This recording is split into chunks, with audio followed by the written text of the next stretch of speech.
ओम नमः शिवाय। हर हर महादेव। दोस्तों, आप सभी लोग जानते हो कि 4 मार्च 2024 को है सोमवार की अष्टमी। दोस्तों, ये सोमवार की अष्टमी बार बार नहीं आती है, ये साल में बहुत ही कम पड़ती है और सभी भक्तगण इस सोमवार की अष्टमी का बहुत बेसब्र से इंतजार करते हैं। वह सोचते हैं कि कब सोमवार की अष्टमी आएगी और कब हम भगवान शिव जी को प्रसन्न करने के लिए कुछ बड़े विशेष उपाय करेंगे। क्योंकि दोस्तों, सोमवार की अष्टमी का एक ऐसा दिन होता है जिस दिन भगवान शिव बहुत आसानी से प्रसन्न होते हैं और वह आपको इतना देते हैं जितने की आपने कभी कल्पना भी नहीं करी होती है। इसी के साथ में दोस्तों, सोमवार की अष्टमी के दिन भगवान शिव जी का जो मंदिर होता है ना, शिव जी के मंदिर के अंदर जो शिवलिंग होती है, शिवलिंग के पास में 64 योगिन इस दिन जो है शिव जी के मंदिर में विराजित होते हैं। तो इसीलिए दोस्तों, सोमवार की अष्टमी के दिन का बहुत ही बड़ा महत्व होता है। इसी के साथ में दोस्तों, आप लोगों को शायद पता होगा, अभी 6 या 7 दिन पहले ही पंडित जी ने 7 बेलपत्र एक ऐसा नया उपाय बताया है जो कि बिल्कुल नया है और पहली बार बताया है। यह उपाय ज्यादा लोगों को पता नहीं है, इसीलिए हम आप लोगों को इस वीडियो में 4 मार्च 2024 के दिन सोमवार की अष्टमी के दिन किया जाने वाला यह 7 बेलपत्र वाला बिल्कुल नया उपाय यहां पर इस वीडियो में समझाने वाले हैं, ताकि आप लोग इस उपाय को करो और आपकी जो भी मनोकामना हो वह सोमवार की अष्टमी के दिन पूर्ण हो जाए। तो दोस्तों, इस 7 बेलपत्र वाले उपाय को आपको कैसे करना है, किसको करना है, किस समय करना है, यह आइए हम लोग इस वीडियो में समझते हैं। सबसे पहली बात दोस्तों, ये वाला जो उपाय है ना, ये उपाय जो भी व्यक्ति 7 बेलपत्र वाला उपाय सोमवार की अष्टमी के दिन कर लेगा, भाई उसकी जो भी मनोकामना होगी वह पूर्ण जरूर होगी। उसके घर में धन समृद्धि जरूर पड़ेगी, माता लक्ष्मी जी की कृपा जरूर होगी। इस बात का भी आप लोग विशेष रूप से ध्यान रखिएगा। तो चलिए दोस्तों, समझते हैं इस सोमवार की अष्टमी के दिन किया जाने वाला है यह 7 बेलपत्र वाला बिल्कुल नया उपाय, जो कि पंडित जी ने अभी अपने 6 या 7 दिन पहले की कथा में ही यहां पर बताया है। अब दोस्त, सबसे पहली चीज सीधी सी बात है, 7 बेलपत्र वाला उपाय है तो 7 बेलपत्र तो इस उपाय में हमें जरूरत पड़ेगी ही पड़ेगी। अब उपाय किस समय करना है, पहले आप लोग यह समझ लो। तो देखो, उपाय को करने का जो समय है वह सुबह का समय है। किस समय है? प्रातः काल का समय है। लगभग जितना सुबह आप लोग इस उपाय को कर सकते हो उतना जल्दी करना, अन्यथा आप लोग 10 बजे तक भी अगर आप लोग इस उपाय को करोगे तो चल जाएगा। यह वाला उपाय शाम के समय प्रदोष काल में नहीं होगा, इस बात का ध्यान रखना है ना। भले ही आप दिन के समय तक भी अगर आप लोग यह 7 बेलपत्र वाला उपाय कर लोगे तो भी चलेगा, कोई दिक्कत वाली बात नहीं है। और आपको इस उपाय को करने का जो फल है वह भी जल्दी मिलेगा, बहुत बड़ा होकर मिलेगा। ठीक है, तो अब दोस्तों बात आती है कि यह 7 बेलपत्र वाला उपाय सोमवार की अष्टमी के दिन करना किसको है। तो यहां पर हम आपको बता दें कि घर में जो माताएं बहनें होती हैं ना, घर की जो बड़ी माताएं बहनें होंगी उनमें से कोई भी एक माता बहन जो है इस वाले उपाय को कर सकती है। जरूरी नहीं है घर के सभी सदस्यों को यह वाला उपाय करना जरूरी है, पूरे परिवार का, पूरे घर का। अगर कोई एक सदस्य भी इस उपाय करता है तो यह पूरे घर परिवार के सदस्य जन को जो है इस उपाय को करने का फल मिल जाएगा। तो किसको करना होगा? यह उपाय घर की जो बड़ी माताएं बने हैं उनको करना होगा। क्या कारण है? क्योंकि घर की माताएं बहनें जो होती हैं वह घर की लक्ष्मी होती है, और जब घर की लक्ष्मी को ही उपाय करती है तो निश्चित सी बात है घर में सुख शांति भी आती है, धन समृद्धि भी आती है और माता लक्ष्मी जी की कृपा भी होती है। तो अब आपको यह सारी बात तो समझ आ गई होंगी।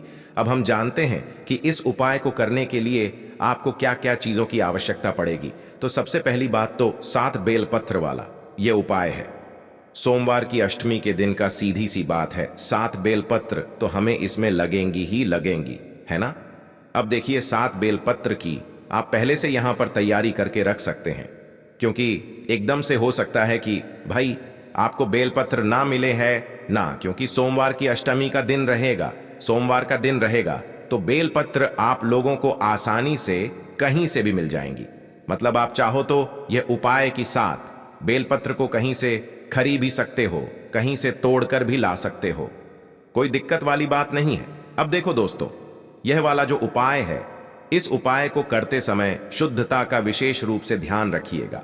सोमवार की के दिन सुबह सुबह प्रातःकाल जब आप लोग यह उपाय कर रहे हो तो भाई स्नान करके शुद्ध होकर नए या धुले हुए वस्त्र पहनकर आप लोगों को तैयार हो जाना है और अपनी 7 बेलपत्र जो उपाय के लिए है वह लेकर बिल्कुल तैयार होकर खड़े हो जाना है, क्योंकि उपाय कैसे करना है वह भी हम आपको यहां पर बता देते हैं। अब देखिए, ये 7 बेलपत्र तो उपाय में होंगी ही होंगी, इसी के साथ में एक लोटा जल भी आप लोगों को लेना है। वह कहां से लोगे वह हम आपको बताते हैं, पर उपाय दोस्तों यह आपके घर से ही शुरू हो जाएगा और मंदिर में जाकर यह उपाय पूरा होगा। इस बात का भी आप लोग विशेष रूप, तो जैसे ही आपके हाथ में जो है 7 बेलपत्र आ जाती है और एक लोटा आप लोग अपने पास में रख लेना।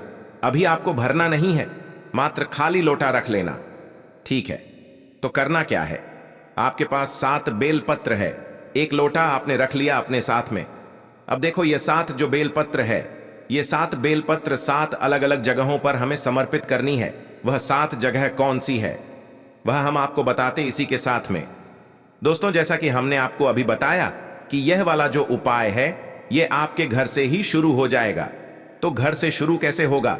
7 बेलपत्र में से जो पहली बेलपत्र होगी यह आपके घर में ही एक स्थान पर चढ़ेगी, जो कि है दोस्तों आपके घर का रसोई घर। तो आपको क्या करना है, जब आप इस उपाय को करने की पूर्ण तैयारी कर लें, माताएं बहनें में से जो भी इस उपाय को कर रहा है, अगर वह इस उपाय को करने की पूर्ण तैयारी कर ले तो भाई उसको अपनी 7 बेल पत्रों को लेकर सबसे पहले कहां पर आना है? अपने ही घर के रसोई घर में आना है।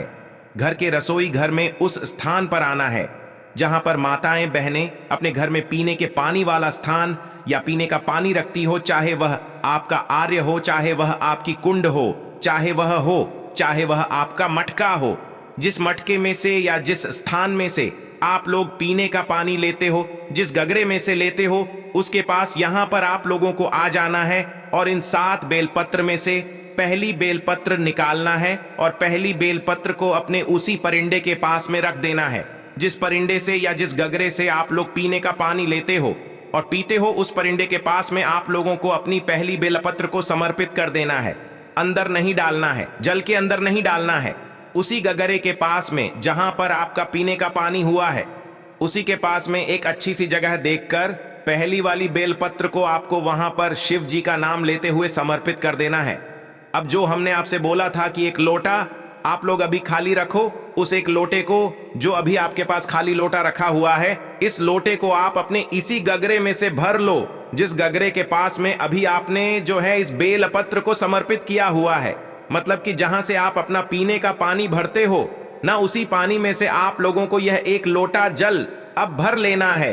पहले बेलपत्र को चढ़ाने के बाद अपना यह एक लोटा जल आपको उसी परिंडे में से, उसी पानी में से भर लेना है जिसमें से आप लोग पीने का पानी लेते हो और जिस पानी के पास में आपने ये पहली बेलपत्र को समर्पित किया है। अब आपने एक लोटा जल भी भर लिया। अब आपके पास बची है कुल 6 बेलपत्र। अब इन 6 बेलपत्र को कहां कहां पर समर्पित करना है वह आप लोग सुनो। तो देखो, इन 6 बेलपत्र और अपने एक लोटा जल को तैयार करके आप लोग अपने घर से निकल जाना। अब जैसे ही आप लोग अपने घर से निकलते हो तो आपके घर के पास में जो भी एक बेलपत्र का पेड़ हो, जो कि बेलपत्र का बड़ा पेड़ हो, आपके पास 6 बेलपत्र हैं, एक लोटा जल है, इनको अपने साथ में ही रखकर निकलना है। और जो भी एक बेलपत्र का बड़ा पैर आपके घर के आसपास जहां पर भी पड़ता है, आपको आप वहां पर चले जाना है, क्योंकि 7 अलग अलग जगह होंगी, 7 अलग अलग बेलपत्र हैं। हमारे पास तो पहली बेलपत्र तो हमने अपने घर के रसोई घर में परिंडे के पास समर्पित कर दी है। अब दूसरी बेलपत्र को लेकर जाओगे आप लोग यहां पर बेलपत्र के पेड़ के नीचे। बेलपत्र के पेड़ के नीचे जैसे ही पहुंच जाते हो, बेलपत्र का पेड़ बड़ा होना चाहिए, छोटा नहीं होना चाहिए। तो जैसे ही बेलपत्र के पेड़ के नीचे पहुंचते हो, अपना वह बेलपत्र, मतलब दूसरे नंबर की जो बेलपत्र होगी, उसे निकाल लेना और उसी बेलपत्र के पेड़ के नीचे शिव जी का नाम हुए समर्पित कर देना है। ठीक है, समर्पित जैसे ही कर देते हो अपने दूसरे नंबर की बेलपत्र को, इसी बेलपत्र के ऊपर आप अपने साथ में एक लोटा जल लेकर आए हो, ना इसमें से थोड़ा सा जल उस बेलपत्र के ऊपर समर्पित कर देना है। पूरा जल समर्पित नहीं करना है, क्योंकि थोड़ा सा जल आप लोगों को अपने लोटे का इसी बेलपत्र के ऊपर समर्पित कर देना है। जो दूसरे नंबर की बेलपत्र आपने बेलपत्र के पेड़ के नीचे समर्पित करिए। जैसे ही आप लोग थोड़ा सा जल समर्पित कर देते हो, अब वहां से भी आपको उठ जाना है। अब आपके पास बची है 5 बेलपत्र और 1 लोटा जल। जो आपके पास अभी आपने थोड़ा सा जलाया है उसमें है ना, तो अभी जो तीसरे नंबर की बेलपत्र है, यह तीसरे नंबर की बेलपत्र को लेकर आप पहुंच जाओगे सीधा अपने घर के पास में जो भी शिव मंदिर हो, शिवालय हो, जहां पर शिव जी के शिवलिंग और नंदी बाबा विराजित हो, वहां पर पहुंच जाना है। तो जैसे ही तीसरे नंबर की बेलपत्र लेकर आप भगवान शिव जी के मंदिर में पहुंचते हो, तो सीधा शिवलिंग के पास में नहीं जाना है। इस तीसरे नंबर की बेलपत्र को लेकर आपको नंदी बाबा के पास में आकर रुक जाना है ना। इस बात का ध्यान रखना, तीसरे नंबर की बेलपत्र को जैसे ही नंदी बाबा के पास में आकर लाकर रुक जाते हो, तो भाई आप लोग देखना कि नंदी बाबा का एक पैर कोई सा उठा होगा। देख लेना कोई उठा हुआ होगा, या तो मुड़ा हुआ होगा। किसी को मुड़ा हुआ भी दिखता है, वह किसी को उठा हुआ भी दिखता है। तो भाई आप लोगों को जो है वह वाला पैर देख लेना जो मुड़ा हुआ हो या उठा हुआ हो। आपको उस उठे हुए या मुड़े हुए पैर के पास में अपनी है तीसरे नंबर वाली जो बेलपत्र होगी, इसको समर्पित कर देना है। ये जो तीसरे नंबर वाली बेलपत्र आप लोग नंदी मां के उठे हुए पैर के पास समर्पित करोगे। यहां पर आप लोगों को कोई भी जल समर्पित नहीं करना है, इस बात का ध्यान रख लेना। समझ गए आप लोग? तो तीसरे नंबर की बेलपत्र नंदी मां के उठे हुए पैर के पास को समर्पित कर देना है। अब चौथे नंबर की बेलपत्र की बात करते हैं कि यह कहां पर समर्पित होगी। तो यह जो बेलपत्र है यह आपको लेकर आ जाना है भगवान शिव जी के शिवलिंग के पास में। तो शिवलिंग जहां पर विराजित हो वहां पर आप लोगों को आ जाना है, और शिवलिंग के ऊपर आप लोग सबसे पहले माता अशोक सुंदर जी का स्थान आप लोग देख लेना, समझ लेना, किसी से पूछ लेना, हम आपको बता देते हैं। जब भी कि जो माता अशोक सुंदर जी का स्थान है ना, वो जलाधारी के बिल्कुल बीचों बीच में होगा। जलाधारी कहां पर होती है? शिवलिंग रखा हुआ होता है। जलाधारी के ऊपर जो जलाधारी होती है, जहां से जल बहता हुआ जाता है और नीचे गिरता है, तो जो जलाधारी के बिल्कुल बीचों बीच का जो हिस्सा होगा वह होगा माता अशोक चंद्र जी का स्थान। तो आपको क्या करना है, अपनी है चौथे नंबर की जो बेलपत्र है, इस चौथे नंबर की बेलपत्र को आपको माता अशोक चंद्र जी वाले स्थान पर समर्पित कर देना है। चौथे नंबर की बेलपत्र को, और डंडी का मुख जलाधारी की तरफ होगा जहां से जल बहता है और नीचे करता है। तो और जो बीच वाले बेलपत्र का मुख है वो शिवलिंग की तरफ होगा। तो ये अपनी चौथे नंबर की बेलपत्र को आपको, तो यहां पर भी आप लोगों को थोड़ा सा जल माता अशोक चंद्र जी वाले स्थान पर बेलपत्र को करने के बाद इसी बेलपत्र के ऊपर समर्पित कर देना है थोड़ा सा जल। इसके बाद में दोस्तों अब बात करते हैं हम लोग 5वें नंबर की जो बेलपत्र है उसके बारे में। अब दोस्तों जो 5वें नंबर की आपकी बेलपत्र होगी उसे निकाल लेना, और इस 5वें नंबर की बेलपत्र को आपको माता जगदम्बा जी के या पार्वती जी के हस्तकमल पर समर्पित करना है। अब हस्तकमलों का आप कहां पर होता है वह भी सुन लो। देखो, जो जलाधारी होती है, जलाधारी के ऊपर शिवलिंग रखा हुआ होता है, तो शिवलिंग का जो कटी भाग होता है ना, मतलब गोल अंगल जो भाग होता है, उसके आसपास जहां पर भी आप इस बेलपत्र को समर्पित करोगे वह माता जगदम्बा का या पार्वती जी का हस्तकमल ही होगा। तो आपको क्या करना है, ये जो 5वें नंबर की बेलपत्र है, इस 5वें नंबर की बेलपत्र को आप लोगों को जो शिवलिंग है, जहां पर मतलब जलाधारी के ऊपर शिवलिंग रखा हुआ है, शिवलिंग का जो गोलमोल भाग है, कट्टी भाग है भाई, वहां पर कहीं पर भी पास में अपनी जो है ये 5वें नंबर की बेलपत्र को समर्पित कर देना है। और यहां पर भी अपने उस एक लोटे में से थोड़ा सा जल समर्पित कर देना है। कितना जल समर्पित करना है? थोड़ा सा जल समर्पित कर देना है उसी बेलपत्र के ऊपर जहां पर आपने अभी ये माता जगदम्बा जी के हस्तकमल पर ये बेलपत्र को चढ़ाया है। तो यहां पर आपकी कुल मिलाकर हो गई है 5 बेलपत्र। अब आपकी जो छठी बेलपत्र चढ़ेगी वह कहां पर चढ़ेगी? छठी बेलपत्र को निकालकर आप लोगों को चढ़ाना है भगवान शिव जी की शिवलिंग के ऊपर है ना, तो शिवलिंग के ऊपर आप लोगों को यह छठी बेलपत्र को चढ़ाना है। बस इस बात का ध्यान रखना कि आप जिस तरफ से इस बेलपत्र को चढ़ा रहे हो उस तरफ आपकी इस बेलपत्र की पत्ती का मुख होना चाहिए और आपकी विपरीत दिशा में इस बेलपत्र की डंडी का मुख होना चाहिए। जो बीच वाली बड़ी पत्ती होगी इस पत्ती का मुख आपकी तरफ होना चाहिए। जिस तरफ से भी आप इस बेलपत्र को भगवान शिव जी की शिवलिंग के ऊपर चढ़ा रहे हो तो शिवलिंग जैसे ही आप लोग इस बेलपत्र को चढ़ा देते हो तो इसके ऊपर भी, इसी बेलपत्र के ऊपर भी आपको थोड़ा सा जल यहां पर वापस से समर्पित कर देना है। कर दिया?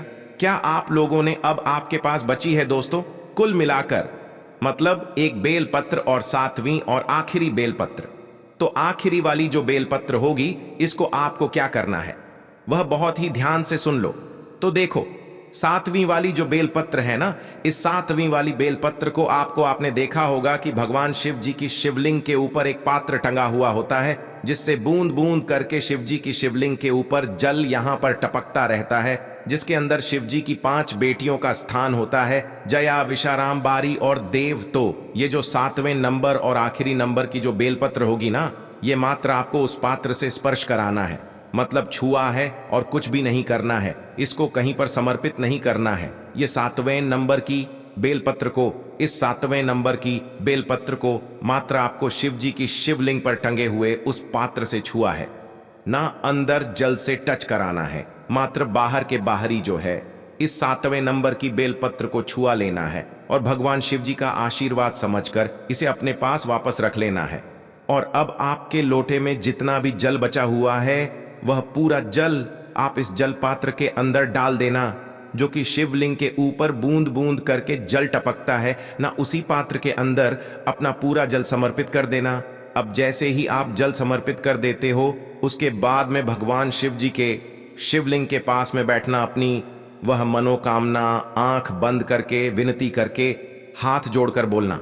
जिस मनोकामना के लिए आप लोग ये वाला उपाय कर रहे हो, धन समृद्धि के लिए कर रहे हो तो वह बोलना, लक्ष्मी प्राप्ति के लिए कर रहे हो तो वह बोलना, या आपका कोई काम रुका हुआ हो, अटका हुआ उस काम के लिए कर रहे हो तो अपना वह काम बोल देना, अपनी कोई भी एक कामना बोल देना और मनोकामना बोलकर भगवान का 2 मिनट जाप करके भगवान को देकर भगवान से आशीर्वाद लेकर आप अपने घर पर वापस आ सकते हो और आपका यह वाला उपाय पूर्ण हो जाता है। अब दोस्तों जब आप अपने घर पर आओगे ना तो जो आपके पास 7वें नंबर की जो बेलपत्र है जो आपने उस शिवलिंग के ऊपर टंगे हुए पात्रों से छुआकर अपने पास रखी है, इस बेलपत्र को आपको अपने साथ घर पर ही लेकर आ जाना है। यह बेलपत्र भगवान शिव जी का आशीर्वाद स्वरूप समझकर आपको अपने घर में रखना है। यह बेलपत्र आपके घर में सुख शांति लाएगी, धन समृद्धि बढ़ाएगी और साथ ही में आपके घर में कभी भी की धन की कमी नहीं होने देगी। यह बेलपत्र भगवान शिव जी का आशीर्वाद सदैव आपके घर पर बनाए रहेगी। तो इसीलिए दोस्तों यह 7वीं बेलपत्र आपके घर में हमेशा आप रक्षित करके रखना। यह बहुत ही भगवान शिव जी का बड़ा आशीर्वाद आपके लिए रहेगा, क्योंकि इस उपाय को आप लोग सोमवार के अष्टमी के दिन कर रहे हो। साथ ही में दोस्तों जब यह वाला उपाय पंडित जी बता रहे थे तो पंडित जी ने यह भी बोला कि इस बेला पत्र के माध्यम से आप भगवान शिव जी से यह भी प्रार्थना करना कि वह आपको जो है सीहोर तक पहुंचा दें, क्योंकि सीहोर में 7 मार्च से जो है रुद्राक्ष जो महोत्सव है वह शुरू होने वाला है, कथा होने वाली है। तो पंडित ने बोला कि आप भगवान से यह भी निवेदन करना इस उपाय को करने के बाद कि वह आपको पहुंचा दें और आप भी शिविर में सेवा कर सके, वहां पर भी जाकर आप लोग आनंद ले सकें शिव महापुराण कथा का, जो कि रुद्राक्ष महोत्सव होने वाला है उसका। तो ऐसे ही पंडित जी ने जो है यहां पर बात कही हुई थी। बाकी दोस्तों यहां पर ये वाला उपाय पूर्ण हो जाता है। ये उपाय बिल्कुल नया है, कोई ज्यादा लोग नहीं बता रहे हैं। इस उपाय को आप इस वीडियो को अपने प्रियजनों के साथ शेयर करें ताकि उन लोग तक भी वाला उपाय पहुंचे। बाकी इस उपाय करने में अगर आपको कोई भी दिक्कत समस्या परेशानी आती है तो आप हमसे कमेंट करके पूछ सकते हैं। श्री शिवाय नमस्तु भयम, हर हर महादेव।